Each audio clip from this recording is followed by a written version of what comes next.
Hello दोस्तों, आपके YouTube channel हम सबका जीके जीएस में आपका स्वागत है। आइए आज लेकर आए हम फिर पीरियोडिक टेबल का पार्ट 2। यानी इससे पहले हमने आपको बताए थे पीरियोडिक टेबल के बेसिक के बारे में, जिसमें बताया कि हम आपको डोवर्नियर के बारे में बताए थे, न्यूलैंड के बारे में बताए थे, उसके बाद मेंडलीफ के बारे में बताए थे। इसमें बताए थे डोवर्नियर ने जो दिया था कौन सा नियम, ट्राइड नियम यानी तिर्यक नियम या 3-3 का ग्रुप बना के। उसके बाद बताए थे डोवर्नियर के बाद कौन सा आया था, न्यूलैंड ने, जो कि दिया था अष्टक नियम। कौन सा, न्यूलैंड ने, जो कि अष्टक नियम। अष्टक नियम में बोला था जो कि पहला तत्व और 8वें तत्व के गुणधर्म क्या हो गए, समान होगा। उसके बाद बताए थे मेंडलीफ। मेंडलीफ ने बताया था जिसमें कुल तत्वों की संख्या 63 थी। कितनी, मेंडलीफ के समय कुल तत्वों की संख्या 63 था। और उन्होंने जो था सबसे पहली बार आवर्त सारणी को बनाया था और सबसे पहली बार वर्ग और आवर्त के बारे में ही सबसे पहली बार किसने बताया था, मेंडलीफ के द्वारा बताया था। तो हम लोग बताए थे उसके बाद कि न्यूलैंड ने जो दिया था 1817 ईस्वी में, डोवर्नियर ने 1817 ईस्वी में ट्राइड नियम दिया था। उसके बाद न्यूलैंड ने 1866 ईस्वी में, कौन सा, 1866 ईस्वी में कौन सा, अष्टक नियम दिया था।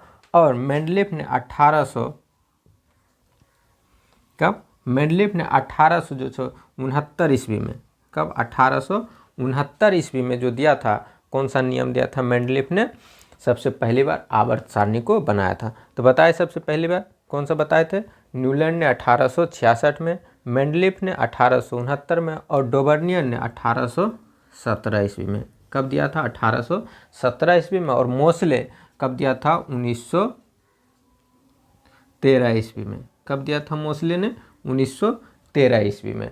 तो सबसे पहले डोवर्नियर जो 1813, उसके बाद न्यूलैंड 1866, उसके बाद आया मेंडलीफ 1869 और उसके बाद फिर मोसले। तो बताए थे डोवर्नियर ने सबसे कौन सा नियम दिया था, ट्राइड नियम दिया था।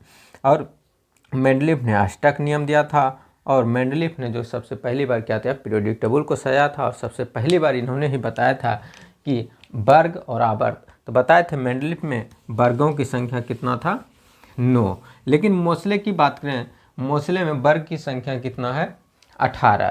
कितने हैं वर्ग की संख्या, 18, जो कि हम लोग इस तरह से देखते हैं। वर्ग की संख्या टोटल कितना है, 18। और आवर्त की संख्या जो है कितना है, 7। आवर्त की संख्या कितना है, 7। तो इन सभी बेसिक जानकारी से थोड़ा आगे बढ़ते हैं और बात करते हैं मोसले के बारे में। तो मोसले जो बताए थे 1913 ईस्वी में जो दिया था मोसले ने। उससे पहले और थोड़ा सा और बात करते हैं सेल। सेल क्या है, सेल की अगर बात किया जाए तो सेलों की संख्या होता है 7। कितने होते हैं, सेल की संख्या 7। सेल की संख्या अगर 7 की बात करें तो कौन कौन, के, एल, एम, एन, ओ, पी और क्यू। कितने होते हैं, के, एल, एम, एन, ओ, पी, क्यू। अगर सबकी बात किया जाए तो इसका नंबर 1, 2, 3, 4, 5, 6, 7। तो टोटल कितने हैं, 7। सेल की संख्या पूछेगा कि सेलों की संख्या कितनी होती है, 7। उसके बाद पूछता है सेल में अधिकतम इलेक्ट्रॉन की संख्या निकालने का फॉर्मूला यानी सूत्र निकालने का क्या है। तो निकालने का जो नियम है 2n²। यानी अब इसमें पूछ सकता है तीसरा क्वेश्चन कि सेल में अधिकतर इलेक्ट्रॉन कितने रह सकते हैं, मतलब किसी भी सेल में अधिकतम इलेक्ट्रॉन की संख्या कितना रह सकता है। तभी बताएं सेल की संख्या कितना, 7। तभी हमको बताइए के में टोटल इलेक्ट्रॉन की संख्या कितना रह सकता है। कितना रह सकता है, हम लोग जानते हैं के का वैल्यू कितना, 1। तो 1 का अगर n का मान 1 रख दें तो 1 का स्क्वायर गुने 2, इसका मतलब के का वैल्यू कितना हो जाएगा, 2। यानी के में इलेक्ट्रॉन की संख्या जो होगा कितना, 2। लेकिन अगर बात करें एल में कितना रह जाएगा, तो एल में n का मान रख दें 2, 2 दूनी 4 दूनी 8। इसका मतलब एल में कितना हो जाएगा, 8। और एम में कितना रहेगा, तो एम का मान 3, तो 3 तिया 9 दूनी 18। तो इस तरह से हम लोग क्या कर सकते हैं, निकाल सकते हैं।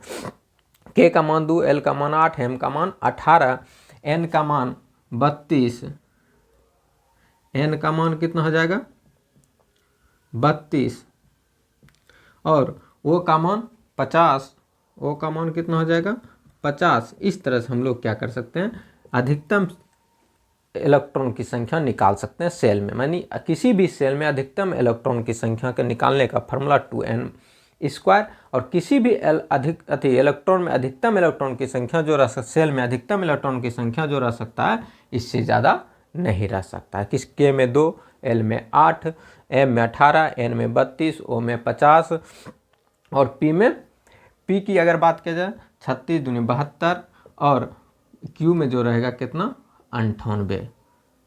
पी में कितना 72 और क्यू में 98। तो हम लोग समझ गए कि सेल में, किसी भी सेल में अधिकतम इलेक्ट्रॉन की संख्या कैसे निकालते हैं। उसके बाद बात करते हैं सब सेल की। सब सेल की बात किया जाए, सब सेलों की संख्या है कितना 4। कितना है 4। कौन कौन, एस, पी, डी और एफ। 4 गो सब सेल हैं। कौन, एस, पी, डी, एफ। अब पूछ सकता है सब सेल में अधिकतम इलेक्ट्रॉन की संख्या कितना हो सकता है। तो सब सेल में अगर बात किया जाए अधिकतम इलेक्ट्रॉन की संख्या, अधिकतम या संख्या, तो एस का वैल्यू होता है 2, पी का वैल्यू होता है 6, डी का वैल्यू, डी का मान कितना होगा 10 और एफ का जो होगा वह 14। इससे ज़्यादा नहीं रह सकता है। यानी एस में 2, पी में 6, डी में 10 और एफ में 14। ये हो गया सब सेल और सब सेल में अधिकतम संख्या। अब बात करते हैं आवर्त की। तो आवर्त में बताए थे आवर्त की संख्या कितना होता है 7। आवर्त में कितने होते हैं संख्या 7। अगर आवर्त की संख्या 7 बात किया जाए तो आवर्त कहते किसे हैं, तो चलिए थोड़ा देखते हैं पीरियोडिक टेबल पर आवर्त की संख्या। तो ये हो गया हमारे पीरियोडिक टेबल सेट। अब इसमें अगर बात किया जाए पीरियोडिक टेबल में, तो आवर्त की संख्या जो बताए थे टोटल कितने हैं 7। 1, 2, 3, 4, 5, 6 और 7। आवर्त की संख्या कितना 7। लेकिन वर्ग की संख्या कितने होते हैं 18।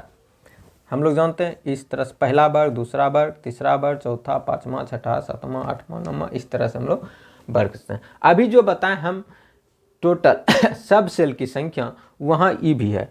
पहला एस ब्लॉक में कितने हैं, S block, P block, D block और एफ ब्लॉक। टोटल कितने 4 ब्लॉक, जिसे हम लोग कहते हैं सब सेल। एस, पी और डी और एफ, ये हो गया हमारे सब सेल की संख्या, यानी या ब्लॉक की संख्या इसे कहेंगे। तो पहला बताए थे टोटल कितने आवर्त 7 गो। पहला आवर्त अगर पूछे कि पहला आवर्त में कुल कितने तत्व हैं, तो 2 गो तत्व। कौन कौन, हाइड्रोजन और हीलियम। पहले में 2 गो तत्व, कौन कौन, हाइड्रोजन, हीलियम। दूसरा में है लिथियम और नियॉन। लिथियम से लेकर नियॉन तक टोटल कितने तत्व हैं, पहला में 2 गो, दूसरा में टोटल के गो 8 गो। टोटल कितना दूसरा में 8 गो, दूसरे आवर्त में 8 गो। तीसरा आवर्त में भी टोटल तत्वों की संख्या 8 गो। कौन कौन, सोडियम से लेकर आर्गन तक। चौथा में टोटल तत्वों की संख्या कितना 18 गो। कहाँ से, पोटेशियम से लेकर क्रिप्टॉन तक। और पांचवा भी टोटल कितने 18 गो। कहाँ से, रुबेडियम से लेकर जेनॉन तक। और छठा में जो है टोटल संख्या कितना है 32, सीजियम से लेकर कहाँ तक, रेडॉन तक। और फ्रेंसियम से लेकर ऑक्टियम तक। इसमें भी को टोटल संख्या कितना 32, अब प्लस इसे अधूरा भी कहते हैं हम लोग, 32 प्लस अधूरा। यानी 7वां में जो है यह 32 तो है, प्लस में क्या है अधूरा है। अगर टोटल पीरियड टेबल में बात किया जाए तत्वों की संख्या कितना है 118। कितना है 118। अगर बात किया जाए पहला में बताएं 2, दूसरा में 8, तीसरा में 8, चौथा में कितना, चौथा में 18, पांचवा में 18, छठा और सातवां में 32, यानी छठा में 32 और सातवां में 32, जिसमें और अधूरा। अब बात करते हैं वर्ग की। वर्ग की अगर बात किया जाए तो सबसे पहला जो वर्ग है इसे कहते हैं क्या, क्षारीय धातु। क्या कहते हैं, पहला वर्ग में क्षारीय धातु। दूसरे वर्ग को कहते हैं क्षारीय मृदा धातु। क्या कहते हैं, क्षारीय मृदा धातु। अब बात करते हैं तेरमा। तेरमा को कहते हैं हम लोग बोरॉन परिवार का है। किसे कहते हैं, बोरॉन परिवार। और जो छठा है यानी 14वां जो है उसे क्या कहेंगे हम लोग, तीसरा के बाद चौथा, तीसरा हो गया बोरॉन परिवार, चौथा यानी 14वां कार्बन का परिवार, और 15वां जो है नाइट्रोजन, और 16वां यानी छठा जो है ऑक्सीजन का। और इसे हम लोग कहते हैं क्या से, अक्रिय गैस, इसे हम लोग कहते हैं कौन सा, हैलोजन 7वां वाला हैलोजन और 18वां वाला जो अक्रिय गैस की या नोबल गैस के नाम से हम लोग जानते हैं। और एफ ब्लॉक में टोटल अगर पूछेगा, एस ब्लॉक में कुल तत्वों की संख्या कितना, 14। पी ब्लॉक में कुल तत्वों की संख्या कितना है, 30। पी ब्लॉक में कुल तत्वों की संख्या 30। डी ब्लॉक में कुल तत्वों की संख्या 40। डी ब्लॉक में कुल तत्वों की संख्या 40। एफ ब्लॉक में कुल तत्वों की संख्या कितना है, 28। कुल तत्वों की संख्या एफ ब्लॉक में 28। दूसरा क्वेश्चन पूछा जाता है कि पी ब्लॉक में धातुओं की संख्या ज़्यादा है कि अधातुओं की संख्या। तो पी ब्लॉक में धातुओं की संख्या कम है, अधातुओं की संख्या ज़्यादा है, क्योंकि इसमें देखिए टोटल 30 गो, 30 गो में से 17 गो क्या है, अधातु, 17 गो क्या है, अधातु, और बाकी क्या है, धातु। तो इसीलिए पूछा जाता है कि टोटल पी ब्लॉक में तत्वों की संख्या मतलब धातुओं की संख्या से ज़्यादा है क्या, अधातु की संख्या, किसमें, पी ब्लॉक में। और एफ ब्लॉक और डी ब्लॉक में इन सभी में सबसे ज़्यादा क्या है, धातु। एस ब्लॉक में टोटल जो बताए थे 14 गो, 14 गो में से 2 गो तत्व को हटा दिया जाए तो टोटल धातु है, एक हाइड्रोजन और एक हीलियम। इन दोनों को अगर हटा दिया जाए तो टोटल जितने भी एस ब्लॉक में सभी क्या है, धातु।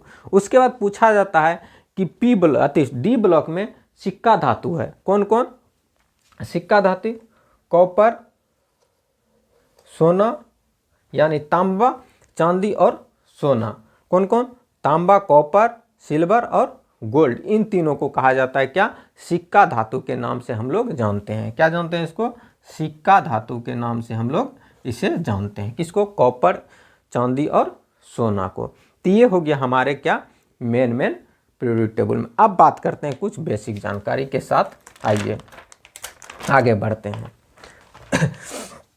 मोस्टली तो बता दिए, पहला में वर्ग के बारे, आवर्त के बारे में बताए, टोटल संख्या आवर्त की संख्या के गो 7 गो। पहला में हाइड्रोजन से हीलियम तक, लिथियम से नियॉन तक, नियॉन से आर्गन तक, क्रिप्टॉन से पोटेशियम से क्रिप्टॉन तक, रुबिडियम से जेनॉन तक, और सीजियम से कहाँ तक, रेडॉन तक, और फ्रांसियम से अनॉन ऑक्टियम तक। ये हो गया टोटल 7 को। वर्ग में अभी जस्ट बताएं, वर्ग में टोटल वर्गों की संख्या मोस्ले में 18 गो और मेंडलीफ में टोटल वर्गों की संख्या 9 गो। तो पहला जो बताएं एल्कलाई मेटल, जिसे हम लोग क्षारीय धातु के नाम से पहला वर्ग। दूसरा वर्ग अगर बात करें एल्कलाई अर्थ मेटल, जिसे क्षारीय मृदा धातु भी बताएं। तीसरा जो बताएं बोरोन परिवार का, तीसरा हम लोग क्या कहते हैं, बोरोन परिवार का यानी 13वां। और चौथा जो होता है कार्बन परिवार, चौथा कार्बन परिवार यानी 14वां। 15वां जो था जहरीला गैस या पॉइजन गैस के नाम से जाना जाता है, जिसमें होता है कौन सा, 15वां में आपका ऑक्सीजन, सल्फर सब ये सब रहेगा। 16वां में चेलोजन ये गैस के नाम से जानते हैं। और 17वां यानी 7वां जो था वो हेलोजन परिवार का है। और 8वां अक्रिय गैस। और फर्स्ट भी मृदा, ये दोनों बहुत ज़्यादा पूछता है, मृदा धातु और उड़नशील धातु, जो कि फर्स्ट 11वीं और 12वीं का है, उसे हम लोग कहते हैं मृदा और तो यहाँ पर आप देख सकते हैं 11वीं कौन सा है, 11वां और 12वां कौन सा, 11वां कॉपर, चांदी, सोना और अनॉन यूनियम, जिंक, कैडमियम, पारा और अनॉन बियम। इन तीनों को, इन दोनों को याद रखना है। क्या रखना है, कॉपर वाला और किसमें, जिंक वाला को, 11वां और 12वां। तो 11वां बताए थे मृदा धातु और 12वां बताए उड़नशील धातु। 11वां में क्या, मृदा धातु और 12वां उड़नशील धातु। अब बात करते हैं हम लोग किसके बारे में, इलेक्ट्रॉनिक कॉन्फ़िगरेशन। तो इलेक्ट्रॉनिक कॉन्फ़िगरेशन में जैसे बताएं कि अभी क्या होता है, 2 8 8 2 8 8, उसके बाद 18 18, उसके बाद 32 और 32। अगर बात किया जाए इसी से हम लोग निकाल से इलेक्ट्रॉनिक विन्यास, हम लोग जानते हैं निकालने, इलेक्ट्रॉनिक विन्यास पे बात नहीं करेंगे। अगर मान लिया जाए इलेक्ट्रॉनिक विन्यास किसी का हमको पता हो तो उससे हम आवर्त वर्ग के बारे में हम बता सकते हैं। कैसे, अगर हम बात करते हैं कुछ ले लेते हैं एगो एग्जाम्पल, चलिए कैल्शियम का ले लेते हैं। कैल्शियम की परमाणु संख्या 20, कितना होता है, 20। तो 20 होने के लिए पहला 1s2 2s2 2p6 3s2 3p6। अगर बात करते हैं 20 तो 6 2 8 6 14 2 16 2 18 और 2 20। तो ये हो गया हमारा क्या, कैल्शियम का परमाणु संख्या यानी इलेक्ट्रॉनिक विन्यास। किसका हो गया, कैल्शियम का। किसका हो गया, कैल्शियम का। अब बात करते हैं कैल्शियम का जो 20 होता है तो कितना, देखिए पहला S 2s 2p6 3s2 2s 2p6 और 4s2। तब बात करते हैं पहला में कितना रह सकता है, 2। पहला में कितना, तो ये हो गया पहला। दूसरा में कितना रह सकता है, 8, तो ये हो गया दूसरा। ये n बराबर 1, ये n बराबर 2। तीसरा में 8, तो 6 2 8, n बराबर 3। और चौथा में 6 2 8, तो चौथा में तो 8 है, तो अंतिम में कितना है, 2 है, तो क्या है, 2 है। तो कैल्शियम हम लोग का रहता कहाँ है, कैल्शियम आवर्त, दूसरा आवर्त में। कैल्शियम किस आवर्त में है, सेकेंड आवर्त में। कैल्शियम कौन आवर्त में, दूसरा आवर्त है। तो इसमें बताता है जो बाह्यतम कक्षा में जिसमें इलेक्ट्रॉन की संख्या जितना होगा वही क्या बताएगा, वर्ग की संख्या। तो वर्ग की संख्या पता चल गया कितना, 2। यानी बाह्यतम कक्षा में जो इलेक्ट्रॉन की संख्या होगा वही क्या बताएगा, वर्ग की संख्या। अब बात करते हैं आवर्त की संख्या कैसे पता करेंगे। आवर्त की संख्या की बात किया जाए तो पहला क्या बताए, 1 2 3 और चौथा। तो कौन सा आवर्त में हो जाएगा, 1 2 3 और 1 4। तो आवर्त की संख्या कौन हो जाएगा, चौथा। कैल्शियम किस आवर्त में है, चौथा आवर्त में। किस आवर्त में है कैल्शियम, चौथा आवर्त में। आवर्त के ही संख्या जो होगा उसी को कहते हैं कक्षा की संख्या। तो कक्षा की संख्या भी होगा तो कितना हो जाएगा, 4। कक्षा की भी संख्या कितना हो जाएगा, 4। तो वर्ग की संख्या, कक्षा की संख्या, आवर्त की संख्या और बाह्यतम कक्षा में इलेक्ट्रॉन की संख्या जो होगा वही बताएगा क्या, और क्या बताएगा, ब्लॉक की संख्या। जो बाह्यतम कक्षा में होगा वही क्या बताएगा, ब्लॉक की संख्या। कहा कि एस किस ब्लॉक में है, फर्स्ट ब्लॉक में। तो प्रथम ब्लॉक किस में हो जाएगा, प्रथम। यानी ब्लॉक की संख्या भी किस में बता देगा, एस किस में है, एस में। तो इसीलिए एस ब्लॉक का या प्रथम ब्लॉक या एस ब्लॉक भी बोल सकते हैं। तो सभी चीज पता चल गया। किससे हम निकाल सकते हैं, इलेक्ट्रॉनिक विन्यास से। पहले देख लेंगे, पहले इलेक्ट्रॉनिक कॉन्फ़िगरेशन में 2 8 8 18 18 32 32 के बनाएंगे। तो पहला 2, फिर कितना 8, फिर 8, फिर 2। तो टोटल हो गया कितना, 20। कैल्शियम के परमाणु संख्या 20। उसके बाद वर्ग की संख्या जो बताएगा, वो जो बाह्यतम कक्षा में जो इलेक्ट्रॉन की संख्या होगा वही वर्ग की संख्या बताएगा। और जिसमें आएगा SPD मैंने एस में ब्लॉक में आएगा तो एस ब्लॉक का हो जाएगा। उसके बाद हम लोग गिन लेंगे बाँट के 2 8 8 में। तो आवर्त की संख्या, जो आवर्त की संख्या वही क्या हो जाएगा, कक्षा की संख्या। तो टोटल हम लोग निकाल लिए, एस ब्लॉक में है, किस ब्लॉक में है, कैल्शियम एस ब्लॉक में है, वर्ग कितने है, 2 में, आवर्त की संख्या 4 और कक्षा कौन में है, 4। कक्षा की संख्या 4। तभी जस्ट हम लोग बताए थे क्या कि आवर्त की संख्या, कैल्शियम कौन सा है आवर्त में, चौथा आवर्त में। कैल्शियम की परमाणु संख्या कितना, 20। कितना होता है, 20। उसके बाद बताए थे किस वर्ग में है, सेकेंड वर्ग में, क्योंकि एस किस ब्लॉक में है, एस ब्लॉक में। किस ब्लॉक में, एस ब्लॉक में। तो इतना हम लोग समझिए। आज बात करते हैं फिर एस ब्लॉक की। किस में बात करते हैं, एस ब्लॉक की। अगर एस ब्लॉक की बात किया जाए तो एस ब्लॉक में अभी जस्ट पता है कुल तत्वों की संख्या कितना होता है, 14। कुल तत्वों की संख्या 14 एस ब्लॉक में। एस ब्लॉक में बताएं जितने भी लगभग सभी क्या हैं, धातुएं हैं। सभी क्या है, धातु है। सिर्फ किसको, हाइड्रोजन और हीलियम को अगर छोड़ दिया जाए तो बाकी सब क्या है, धातु है। दूसरी बात, अब बात करते हैं एस ब्लॉक की विशेषता। अगर एस ब्लॉक की विशेषता की बात किया जाए तो एस ब्लॉक में जितने भी तत्व हैं वो सभी क्या होते हैं, मुलायम है। सभी क्या है, हल्का मुलायम है। क्या है, मुलायम है। दूसरी बात किया जाए, द्रव्यमान और क्वथनांक मिले होते हैं। एस ब्लॉक की विशेषता है कि द्रव्यमान और क्वथनांक जो है दोनों क्या है, मिले हुए हैं। उसके बाद धनायन। अब इसमें देखिए हम क्या बताएं, एस ब्लॉक में या तो बाह्यतम कक्षा में इलेक्ट्रॉन की संख्या 1 होगा या तो 2 होगा। यानी अगर हाइड्रोजन पहला वर्ग लेंगे तो 1, सभी में बाह्यतम कक्षा में इलेक्ट्रॉन की संख्या 1। और वर्ग संख्या दूसरा जो कि बेरिलियम वाला है उसमें अगर बात की जाए तो आवर्त संख्या यानी बाह्यतम कक्षा में इलेक्ट्रॉन की संख्या जो होगा वो सब क्या होगा, कितना हो जाएगा, 2 2। यानी फर्स्ट आवर्त में जो होगा, फर्स्ट आवर्त में फर्स्ट पहला वर्ग में जो होगा इलेक्ट्रॉन की संख्या यानी बाह्यतम इलेक्ट्रॉन की संख्या कितना होगा, 1। कितना 1। दूसरा में जो होगा वर्ग, दूसरा में उसमें बाह्यतम कक्षा में हर समय इलेक्ट्रॉन की संख्या कितना होगा 2। तो इन दोनों का प्रवृत्ति ये होता है कि क्या करना, अगर मान लिया जाए अष्टक पूरा करने के लिए इसके पास 8 को होना चाहिए। अष्टक पूरा करने के लिए कितना होना चाहिए 8। अब अष्टक पूरा करने के 1 रुपया है इसके पास, 7 रुपया यह कर्ज लेगा, क्या लेगा कर्ज लेगा, तभी तो यह अष्टक पूरा करेगा। तो 7 रुपया लेना बेहतर है कि 1 रुपया देना। तो 1 रुपया यह सोचेगा कि हम दे ही देते हैं, क्यों हम 7 रुपया ले कर्ज, तो 1 रुपया ही की किया दे दिया, 1 रुपया दे दिया, तो इसीलिए ये क्या हो गया धनात्मक। क्या हो गया धनात्मक यानी पॉजिटिव। क्या हो गया पॉजिटिव, क्योंकि यह उन्होंने की क्या कर्ज किसी को दिया है। उसी तरह दूसरा वर्ग में भी यह 2 रुपया की करता है दान कर देता है, इसीलिए दानी प्रवृत्ति के कारण ये सब क्या हो जाता है धनात्मक। क्या हो जाता है धनात्मक।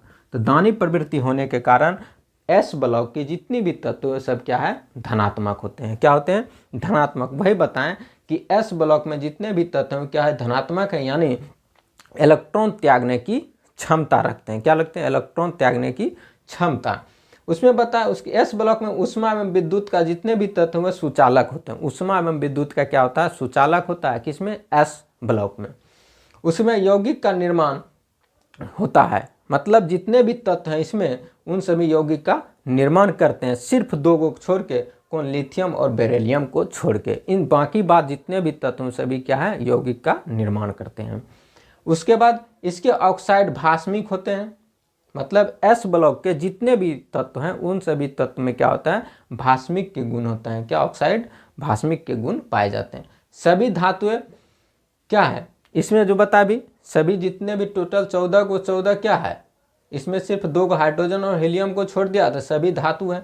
सिर्फ इसकी हाइड्रोजन और हीलियम को छोड़कर बाकी सब क्या है धातु है। आयन ऊर्जा मतलब आयन ऊर्जा और आयन एंथैल्पी, आयन ऊर्जा और आयन एंथैल्पी निम्न होते हैं। क्या होते हैं इसमें निम्न होते हैं, मतलब कि आयन ऊर्जा और आयन एंथैल्पी जो होता है इसका एस ब्लॉक का जितने भी तत्व उनका क्या होता है निम्न होता है। एंथैल्पी और आयन ऊर्जा क्या होते हैं निम्न होते हैं। उसके बाद इन सभी धातुओं जितना भी एस ब्लॉक में है तत्व है उन सभी विशिष्ट ऊष्मा यानी ज्वाला मतलब जलाने के बाद एक विशिष्ट प्रकार का रंग उत्पन्न करता है। क्या करता है रंग उत्पन्न करती है। कौन एस ब्लॉक के सभी तत्व क्या करते हैं विशिष्ट प्रकार के रंग उत्पन्न कर सकती है पूछता है। और इसके भी जितने भी तत्व हैं वो सब क्या होते हैं अवकारक होते हैं। क्या होते हैं अवकारक होते हैं। तो ये हम लोग आज पढ़े आधुनिक आवर्सानी यानी मोस्ले के द्वारा दिए गए एस ब्लॉक के बारे में। और सब सेल तो बताएं सेल की संख्या 7, सब सेल की संख्या 4, अधिकतम इलेक्ट्रॉन की संख्या कैसे निकालेंगे उसका फॉर्मूला बताएं 2n²।